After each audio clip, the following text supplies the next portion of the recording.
क्या हाल है मैं आप सभी के स्वागत है आप सभी का ऑनलाइन संस्कृत साहित्य के इस मंच पर। मेरा नाम है आकिफ सैफ़ी। ध्वनि तो आप सभी तक मेरी सही पहुंच रही होगी और मैंने चेक कर ली थी पहले ही। कल हम वेदांत सार पढ़ रहे थे और वेदांत सार में पंचीकरण की जो प्रक्रिया थी वहाँ तक हमने देख लिया है। ठीक है, देखिए ये रही पंचीकरण की प्रक्रिया और ये पूरा का पूरा हमने इसको कवर कर दिया है, समझ लिया है। जिस किसी ने भी कक्षा नहीं देखी है नीचे डिस्क्रिप्शन में लिंक पड़ा हुआ है, जा करके देख सकते हैं। ठीक है, तो आज ये वेदांत सर की लास्ट वीडियो होने वाली है, क्योंकि जो पिछली कक्षा थी उसको हमने 1 घंटे 35 मिनट के आसपास की थी शायद। तो उसमें जितने वेदांत के मूलभूत विषय थे उन सबको उसमें समाहित कर लिया था। तो आज हम वेदांत के जो जो बचे हुए भाग है, जो बचा हुआ वेदांत का भाग है, उसको ख़त्म करेंगे। ठीक है, तो मुझे ये आपके लिए मोर देन इनफ होगा। इससे ज़्यादा जो परीक्षा है उसमें प्रश्न नहीं आता है। ठीक है, तो उसके आगे यहाँ पर 3-4 प्रकार का शरीर बताया गया है। कहते हैं चतुर्विधि शरीराणी तो जरायुज अंडज उद्विज स्वेदज आख्यानी। देखिए 4 प्रकार का शरीर कहा गया है। कौन सा? जरायुज, अंडज, उद्विज, स्वेदज, आख्यानी। आख्यानी का मतलब कहा गया है। तो 4 प्रकार का है। एक जरायुज, अंडज, उद्विज और स्वेदज। ठीक है, तो ये क्या है? 4 प्रकार का शरीर है। अब क्या है जरायुज, क्या है अंडज, क्या है उद्विज, क्या है स्वेदज, इनको बता रहे हैं आगे। तो कौन सा जरायुज? देखिए जरायुभ्यो जातानी मनुष्य पशु आदिनी।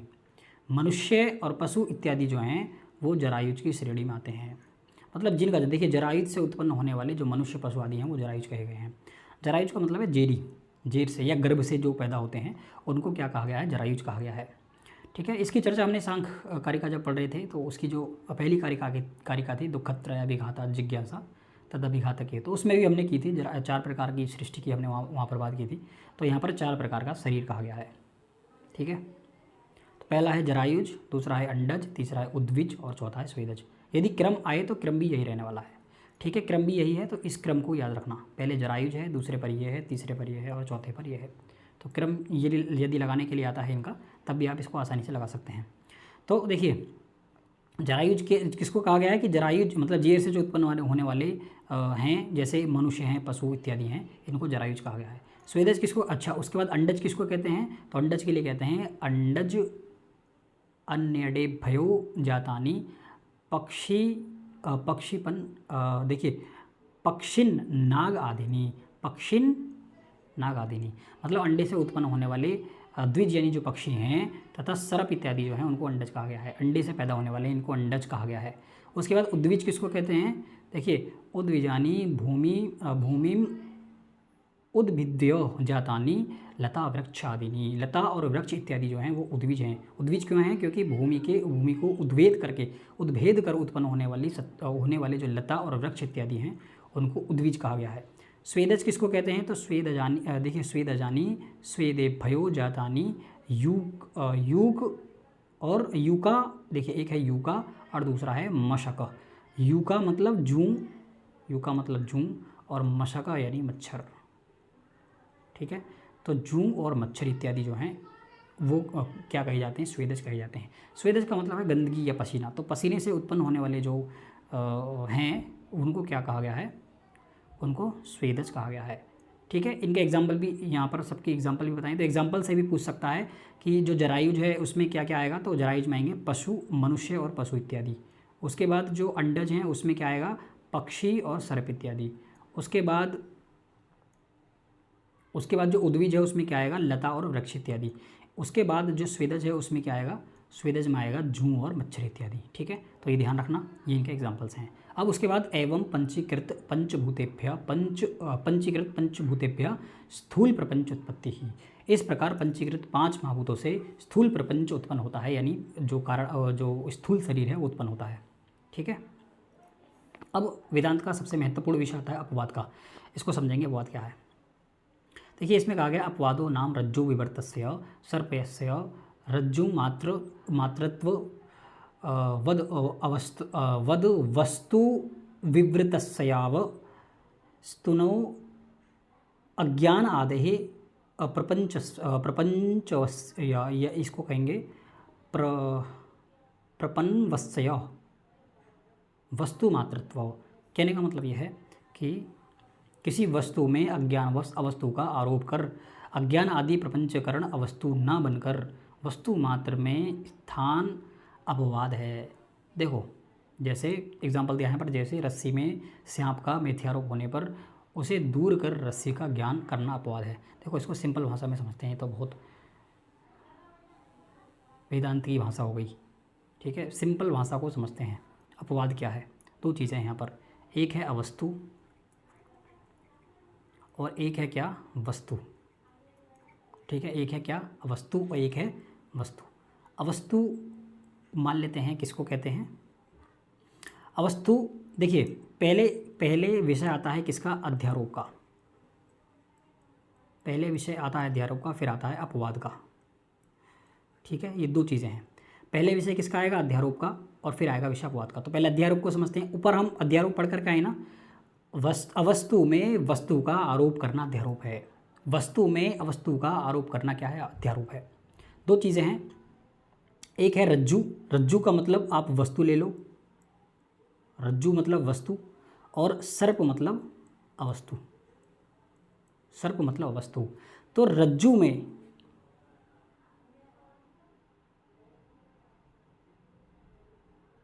अच्छा देखिए ये गलत लिख दिया क्या?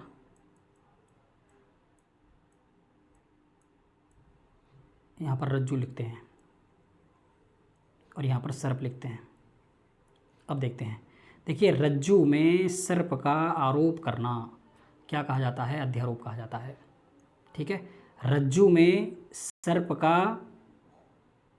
आरोप करना, सर्प का आरोप करना क्या कहा जाता है? अध्यारोप कहा जाता है। जैसे आप कमरे में गए, कमरे में है अंधेरा, अज्ञान है, ठीक है। अंधेरा है और अज्ञान है, तो वहाँ पर क्या पड़ा हुआ है? वहाँ पर रस्सी पड़ी हुई है एक, ठीक है। वहाँ पर क्या पड़ा हुआ है? रस्सी पड़ी हुई है। रस्सी बनाते हैं भाई, तब समझ में आएगा। चलो रस्सी बना लेते हैं। ये बन गई रस्सी, ठीक है। अब ये रस्सी बन गई और ये है क्या? कमरा। ये यहाँ पर इसका मेन गेट है। अब क्या होता है? यहाँ से आपकी इसमें एंट्री होती है और आप आ गए इस कमरे में यहाँ पर, ठीक है। आप यहाँ पर आ गए, इस कमरे में हैं। तो जब आप इस कमरे में आए हैं तो आपको ये जो रस्सी है ये दिख रही है क्या? सर्प। ये क्या दिख रहा है? इसमें सर्प दिख रहा है, जबकि है क्या? ये है ये रस्सी। रस्सी यानी रज्जू है, ये रज्जू, लेकिन दिख क्या रहा है आपको? सर्प। किसके कारण दिख रहा है? अंधेरे के कारण, यानी अंधेरा इज इक्वल टू अज्ञान। अंधेरा इज इक्वल टू अज्ञान। अब क्या होता है? आपने इस कमरे की लाइट वगैरह जलाई, और लाइट जलाने के बाद यहाँ पर देखिए 3 लाइट लगी हुई हैं, तो इनसे क्या होता है? प्रकाश आता है। और जब इनसे प्रकाश आया तो ये जो है एकदम से दिख गया कि ये रस्सी नहीं है, ये क्या है? सॉरी, ये सर्प नहीं है, ये क्या है? रस्सी है। तो हम क्या कर रहे थे? इस रस्सी में सर्प का आरोप कर रहे थे। तो ये जो विषय था ये क्या था? अध्यारोप था। लेकिन जब आपने लाइट जलाई और लाइट जलाने के बाद वापस से जब आपको इसमें रस्सी दिखी, है नहीं, पहले क्या समझ रहे थे? आप अंदर घुसे, आपने अंधेरा देखा, अंधेरे में यहाँ पर जो रस्सी पड़ी हुई थी उसमें आपने सांप का अनुभव किया, सांप का आरोप किया। भाई आपने कहा कि ये तो सर्प है। फिर क्या होता है? इसको कहा गया अध्यारोप, ठीक है ना। आरोप किया आपने तो अध्यारोप हुआ। लेकिन फिर आपने लाइट वगैरह जलाई, लाइट वगैरह जला करके जब वो प्रकाशित हुआ कमरा, प्रकाशित होने के बाद पता चला कि वो क्या है? वो सर्प नहीं है, वो तो रस्सी है। तो फिर उसके बाद आपको यथार्थ ज्ञान हुआ, जो वस्तु जैसी थी उस वस्तु का वैसा ज्ञान होना क्या कहा गया है? अपवाद कहा गया है। ये अपवाद है। दो चीज़ें हैं ना, एक है अध्यारोप, और एक है अपवाद, ठीक है। दो चीज़ें हैं। देखिए जब तक अध्यारोप नहीं होगा तब तक अपवाद नहीं होगा। अपवाद का मतलब अध्यारोप से, ये पहले अध्यारोप होगा, अपवाद होने के लिए अध्यारोप होना जरूरी है, ठीक है ना। ये वैलिडिटी है अपवाद की। क्या वैलिडिटी है? कि अध्यारोप होगा तभी अपवाद आएगा। मान लेते हैं आप कमरे में गए और कमरे में पहले से ही प्रकाश है और आपको वहाँ पर रस्सी जो है वो रस्सी के रूप में ही दिख रही है, रस्सी का यथार्थ ज्ञान हो रहा है आपको, तब उसको अपवाद नहीं कहेंगे आप। अपवाद किसको कहेंगे? आप कमरे में गए, कमरे में जाने के बाद आपने वहाँ पर रस्सी को देखा, उस रस्सी में सर्प का आरोप किया तो यहाँ पर हुआ अध्यारोप। अध्यारोप होने के बाद फिर आपने लाइट वगैरह जलाई, लाइट वगैरह जलाने के बाद वो कमरा प्रकाशित हुआ, प्रकाशित होने के बाद फिर आपको पता चला कि ये क्या है, ये तो रस्सी है जिसको हम सर्प समझ रहे थे। तो उस वस्तु का यथार्थ ज्ञान, उसके बाद जब आपको यथार्थ ज्ञान हुआ उसको कहा गया है अध्यारोप, उसको क्या कहा गया है, अपवाद। ठीक है, समझ में आया। रस्सी और सांप, ये एग्जाम्पल दिए हैं रस्सी और सांप के। वास्तव में वेदांत क्या समझाना चाहता है भाई? वेदांत रस्सी और सर्प को थोड़ी नहीं बताना चाहता है, ये तो उदाहरण दे रहा है। वास्तव में क्या बताना चाहता है? वस्तु और अवस्तु बताना चाहता है। देखिए यहाँ पर अब उसको समझते हैं, वस्तु और अवस्तु को। यहाँ पर लिखते हैं वस्तु, यहाँ पर लिखते हैं, देखिए यहाँ पर लिखते हैं अवस्तु और यहाँ पर लिखते हैं वस्तु। ठीक है, यहाँ पर लिखते हैं अवस्तु और यहाँ पर लिखते हैं वस्तु। अवस्तु में वस्तु का आरोप करना अध्यारोप है। मतलब यहाँ पर अवस्तु है, अवस्तु मतलब अनित्य है। अनित्य का क्या मतलब है? अनित्य का मतलब है इस संसार की भोग विलास की जो चीज़ें हैं। ठीक है, इस संसार में ब्रह्म के अलावा जो पूरा प्रपंच है, जो पूरा ब्रह्मांड है, वो क्या है? अवस्तु है। और वो क्या है? अनित्य है। अब उसी अवस्तु में आप कह रहे हैं कि भाई ये तो सत्य है, ये क्या है? अब अवस्तु का मतलब, वस्तु का मतलब सत्य और नित्य, सत्य और नित्य। अवस्तु का मतलब अनित्य और असत्य, अनित्य और असत्य। अब आपको मुझे लगता है क्लियर होने लग गई होंगी चीज़ें, क्योंकि पूरा का पूरा इसका डायग्राम सही बन गया है। देखो, अवस्तु है यानी पूरा प्रपंच है, पूरा ब्रह्मांड है, ब्रह्म को छोड़ करके। उसमें आपको ब्रह्म दिखाई दे रहा है, उसमें आपको क्या दिख रहा है? वस्तु दिखाई दे रही है, उसमें आपको सत्य दिखाई दे रहा है, उसमें आपको नित्य चीज़ दिखाई दे रही है। भाई वो चीज़ें जिनसे आप प्रेम करते हैं, आप उनको नित्य समझ करके बैठे हैं, जबकि है क्या वो अवस्तु है, वो अनित्य है। अनित्य है वो जिससे आप प्रेम कर रहे हैं, एक ना एक दिन आपको छोड़ करके चला जाएगा, ऐसा कह रहे हैं। ठीक है, तो ये जो आप आरोप कर रहे हैं ना नित्य होने का, कि भाई ये तो नित्य है, यही मेरे जीवन में जो कुछ है यही है, यही सर्वज्ञ है, मतलब इसी के साथ जीना है, इसी के साथ मरना है, कस्में खानी है, सातों जन्म इसी के साथ बिताने हैं। तो ये जो चीज़ें हैं ना, ये क्या है? अवस्तु में वस्तु का आप आरोप कर रहे हैं, तो ये क्या हुआ? अध्यारोप हुआ। समझ में आया? ये तो हुआ अध्यारोप। अब क्या होता है, जब आपने वेदांत को पढ़ा, उसके कॉन्सेप्ट को समझा, और फिर जब ये सारी चीज़ों के विषय में पता हो जाला, आपको नित्य समझ में आया, अनित्य समझ में आया, तब जा करके आपको पता चला कि भाई जिस पूरे प्रपंच को, पूरे ब्रह्मांड को मैं क्या समझ रहा था, इस पूरे प्रपंच को जो मैं नित्य समझ रहा था, वास्तव में वो नित्य नहीं है। वो क्या है? वो तो सारी की सारी चीज़ें अनित्य हैं, एक ना एक दिन समाप्त होने वाली हैं, एक ना एक दिन वो नष्ट होने वाली हैं। और जब आपका इस अज्ञान से पर्दा हटा, तब कह सकते हैं कि अब ये क्या है? अब ये आरोप है। तो आरोप होने के लिए अध्यारोप होना जरूरी है, और फिर उसके बाद आरोप आएगा। ठीक है, ये 2-3 स्टेज हैं, इनको समझ लेना। मुझे लगता है आपको चीज़ें समझ में आ गई होंगी, बहुत ही अच्छे से समझाने का प्रयास किया है। नहीं समझ में आया हो तो एक बार फिर से वीडियो को पीछे करिए और फिर से देख लीजिए, आपको पूरा पूरा समझ में आएगा।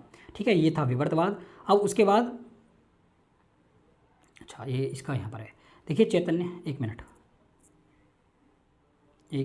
ये था, ये क्या था? ये था अपवाद। और उसके बाद क्या है? विवर्तवाद है। विवर्तवाद भी वही है। विवर्तवाद क्या है? देखिए, विवर्तवाद है सत्य तत्वो अन्यथा प्रथा विकारा इति उदीरिता अतत्वो अन्यथा प्रथा विवर्त इत्युदीरितः।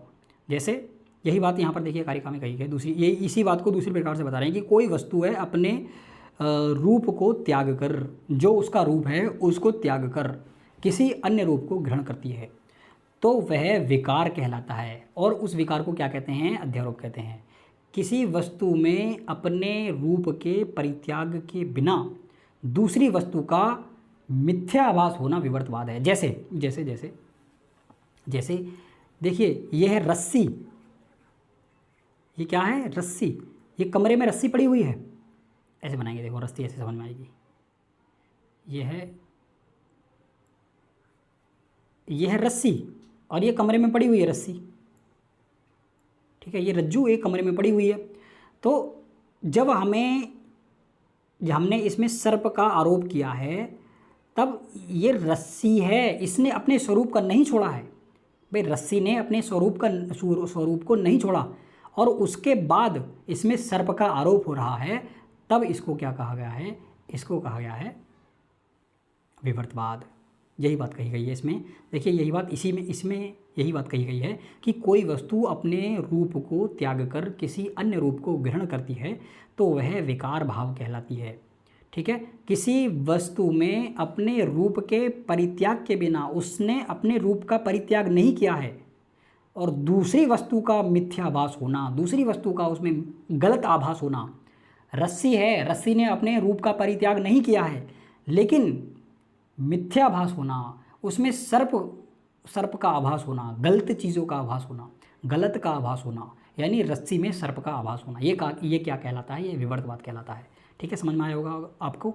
अब उसके बाद चैतन्य साक्षात्कार के 4 साधन यहाँ पर बताए हैं। तो 4 साधन कौन कौन से? यहाँ से प्रश्न आता है, श्रवण, मनन, निधिध्यासन और समाधि, ये 4 साधन हैं। अब देखो श्रवण जो है वो 6 प्रकार का कहा गया है यहाँ पर। श्रवण कितने प्रकार का? 6 प्रकार का। उपक्रम, उपसंहार, अभ्यास, अपूर्वता, फल अर्थवाद और उत्पत्ति। फल अर्थवाद और उत्पत्ति है यहाँ पर। ठीक है, तो श्रवण देखो छोटा कर लेते हैं। श्रवण के 6 प्रकार हैं, या इनको 6 लिंग भी कहा जाता है। श्रवण के कितने प्रकार हैं? 6 प्रकार। या इनको षडलिंग भी कहा जाता है। तो षडलिंग कौन से? देखिए उपक्रम, उपक्रम के बाद उपसंहार, अभ्यास, अपूर्वता, फल अर्थवाद और उत्पत्ति। फल अर्थवाद किसको कहते हैं? प्रशंसा को प्रशंसा को क्या कहते हैं? अर्थवाद कहते हैं। उसके बाद समाधि। समाधि के यहाँ पर 2 प्रकार हैं, सविकल्प समाधि और निर्विकल्प समाधि। और ये जो निर्विकल्प समाधि है इसके 8 अंग हैं। 8 अंग कौन से हैं? देखिए यहाँ पर बताया गया है, यम, नियम, आसन, प्राणायाम, प्रत्याहार, धारणा, ध्यान और अंतिम है समाधि। अंतिम क्या है? समाधि। छोटा कर लेंगे इसको यहाँ से। देखो निर्विकल्प समाधि के कितने प्रकार हैं? 8 प्रकार हैं। देखिए यम, नियम, आसन, प्राणायाम, प्रत्याहार, धारणा, ध्यान और समाधि। अब ये जो यम है, इसको यम को कहा गया है, यम जो है ये कितने प्रकार का है? अहिंसा, सत्य, आस्ते, ब्रह्मचर्य और अपरिग्रह। देखिए वेदांत उसमें योग सूत्र की जब हम बात करते हैं तो यहाँ पर परिग्रह नहीं है, वहाँ पर क्या है? अपरिग्रह है। लेकिन यहाँ पर क्या है? परिग्रह, ये ध्यान रखना। ठीक है, उसके बाद जो नियम है ये कितने प्रकार का है? 4 प्रकार का। 1, 2, 3, 4, 5, 5 प्रकार का। 5 प्रकार का ही वहाँ योग सूत्र में कहा गया है और 5 ही प्रकार का यहाँ पर वेदांत में कहा गया है। उसके बाद नियम को बताते हैं। नियम क्या है? तो शौच, संतोष, तप, स्वाध्याय, ईश्वर की उपासना। ठीक है, तो ये क्या है? ये यहाँ पर नियम कहे गए हैं। फिर आसन है। प्राणायाम क्या है? रेचक, पूरक और कुंभक, ये क्या है? प्राणायाम है। प्रत्याहार, धारणा, ध्यान और समाधि, ये क्या हैं? 8 प्रकार हैं किसके? निर्विकल्प समाधि के। अब निर्विकल्प समाधि के 4 विघ्न और पूछे जाते हैं। तो 4 विघ्न कौन से हैं? तो लय, विक्षेप, कसाय और रसस्वाद। लय, विक्षेप, कसाय और रसस्वाद, ये क्या हैं? समाधि के 4 विघ्न हैं, याद रखना इनको। उसके बाद जीवन मुक्ति यहाँ पर है। देखिए जीवन मुक्ति क्या है उसके लिए देखेंगे यहाँ पर। तो अपने ही स्वरूप खंड रहित ब्रह्म ज्ञान द्वारा उसमें स्थित अज्ञान को दूर करके अपने स्वरूप अखंड ब्रह्म के प्रत्यक्ष भूत होने से अज्ञान और उसके उत्पन्न कार्य में एकत्रित कर्म, संदेह, विपर्य आदि को नष्ट करके संपूर्ण बंधनों से हीन ब्रह्म में निष्ठावान जीवन मुक्ति कहलाती है। देखो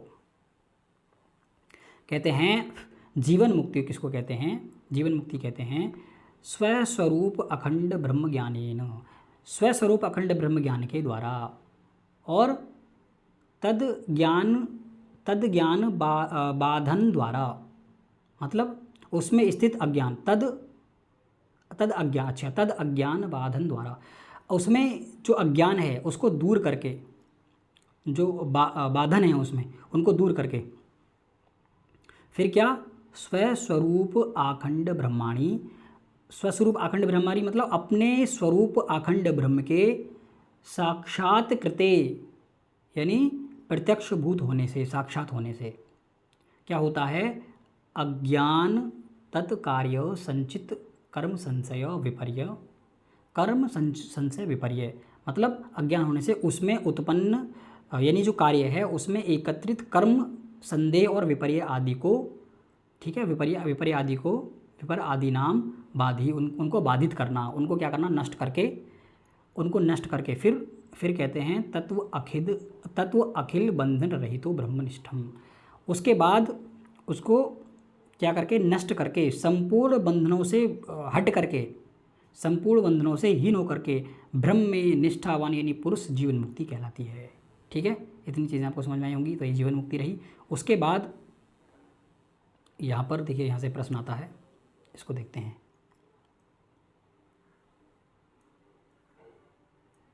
देखो, ब्रह्म वाक्य दिए हुए हैं यहाँ पर, सॉरी महावाक्य दिए हुए हैं यहाँ पर ये उपनिषद हैं और यहाँ पर ये वेद है।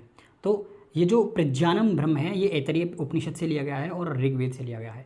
तत्वमसि जो है ये छांदोग्य उपनिषद से है, सामवेद से है। अहम ब्रह्मास्मि ये बृहदारण्यक उपनिषद से है, शुक्ल यजुर्वेद से है। और अयम आत्म ब्रह्म ये क्या है, मांडुक्य उपनिषद से है और अथर्ववेद से है। देखिए, ये जो है अहम ब्रह्मास्मि ये अनुभव वाक्य है। ये कैसा वाक्य है, अनुभव वाक्य पूछा गया है। और ये जो है तत्वमसि ये क्या है, उपदेश वाक्य है। तो ये पूछे जाते हैं यहाँ से, इनको ध्यान रखना। इनको क्रम से भी पूछ लेता है कि महावाक्य, 4 महावाक्य कौन से हैं। तो क्रम ऐसे दिया होगा, जैसे पहले अयम आत्म ब्रह्म दे दिया, तत्वमसि दे दिया, फिर ये दे दिया, फिर ये दे दिया। तो इनको आपको क्रम से लगाना। तो क्रम से ऐसे लगाओगे, प्रज्ञानम ब्रह्म, तत्वमसि, अहम ब्रह्मास्मि और अयम आत्म ब्रह्म। क्रम से तो ऐसे लगाओगे। अब ऐसे पूछ लेता है कि प्रज्ञानम ब्रह्म जो महावाक्य है वो कहाँ से लिया गया है। तो वहाँ पर ऑप्शन हो सकते हैं, या तो ऐतरेय ब्राह्मण हो सकता है या ऋग्वेद हो सकता है। ये दोनों नहीं होंगे, या तो ऐतरेय ब्राह्मण होगा या ऋग्वेद होगा। या तो ऋग्वेद का पूछेगा या उपनिषद का पूछेगा। तो यदि वेद का पूछता है तो आप ऋग्वेद लगाएंगे, और उपनिषद का पूछता है तो आप ऐतरेय उपनिषद लगाएंगे। ठीक है, क्योंकि जो उपनिषद, ये जो ऋग्वेद का उपनिषद ये है ऐतरेय। और उसके बाद तत्वमसि जो है ये कैसा है, उपदेश वाक्य है। और ये किससे लिया गया है, छांदोग्य उपनिषद से है। और ये छांदोग्य उपनिषद किसमें है, सामवेद में है। अहम ब्रह्मास्मि जो है ये बृहदारण्यक उपनिषद से लिया गया है और ये किसमें है, शुक्ल यजुर्वेद में है। अहम ब्रह्मास्मि ये क्या है, अनुभव वाक्य है। और ये जो है अयम आत्म ब्रह्म ये मांडुक्य उपनिषद से है और ये अथर्ववेद में है, ये वाला उपनिषद। ठीक है, ये चीज़ें आपको समझ में आएंगी। उसके बाद देखो, ये यहाँ पर क्या है, इंद्रियां हैं हमारी, और उनके यहाँ पर देवता दिए हुए हैं। यहाँ पर क्या है, इंद्रियां हैं। देखिए, इंद्रियां हैं, उनके देवता हैं, उनके विषय हैं। जैसे स्रोत की बात करते हैं, स्रोत एक इंद्रिय है, तो उसका देवता कौन है, दिक् यानी दिशा, और जो उसका विषय है शब्द है। त्वक यानी त्वचा, उसका जो देवता है वायु, और उसका जो विषय क्या है, स्पर्श करना है। चक्षु का सूर्य है, और इसका विषय क्या है, रूप है। इसके अलावा रसना जो हमारी जीव है उसका वरुण है, और उसके जो विषय है क्या है, रस है। और उसके बाद जो घ्राण है उसके जो देवता हैं वो अश्विनों हैं, और विषय क्या है, गंध है। वाक जो इंद्रिय है ये वाक जो इंद्रिय है इसकी अग्नि है, और इसका जो विषय है बोलना है। पानी यानी कि जो पैर है, इसका देवता कौन है, इसका देवता इंद्र है, और इसका जो विषय है आप आदान प्रदान करना है। पाद जो है यानी जो पाद यानी पैर, पानी यानी हाथ, पानी मतलब हाथ, हाथ का जो देवता है वो कौन है, इंद्र है, और विषय क्या है, आदान प्रदान करना है। पाद यानी कि जो पैर है उसका जो देवता है वो उपेंद्र है, और उसका जो विषय है वो चलना है। जो पायु इंद्रिय है उसके जो देवता हैं वो यम हैं, और उसका जो विषय क्या है वो विसर्जन करना है। ठीक है, उसके बाद आगे चलते हैं। देखो, फिर उसके बाद जो पायु है, ठीक है, विसर्जन करना। फिर उसके बाद जो उपस्थ है उसके प्रजापति हैं, और उसके जो विषय है वो क्या है, आनंद है। ये कौन है, देवता हैं, और ये कौन है, विषय है। ठीक है, और ये क्या है, इंद्रिय है। उसके बाद देखिए, ये इंद्रिय नहीं है, अच्छा ये भी हाँ इंद्रिय में आता है। तो मन है, मन क्या है, इंद्रिय है, और इसका जो देव हैं वो कौन है, चंद्र हैं, और इसका जो विषय है क्या है, विकल्प है। अब ये जो बुद्धि और अहंकार चित्त हैं ये क्या हैं, ये इंद्रिय नहीं है, ये खाली तत्व हैं। तो जो बुद्धि है उसके जो देवता हैं वो ब्रह्म हैं, और निश्चय करने वाली होती है बुद्धि। अहंकार क्या है, गर्व करने वाला अहंकार है, और इसका जो विषय गर्व करना है, और जो इसके देवता हैं वो शिव हैं। और ये जो चित्त है इसके जो देवता हैं वो विष्णु हैं, और इसका जो विषय है वो याद करना है, स्मरण करना है। तो इतनी चीज़ें वेदांत में हैं, और यहाँ पर आकर के हमारा जो वेदांत सार है वो समाप्त हो जाता है। 2-3 बार यदि आप संघर्ष करेंगे तो चीज़ें आपको याद हो जाएंगी, चीज़ें आपको समझ में आएंगी।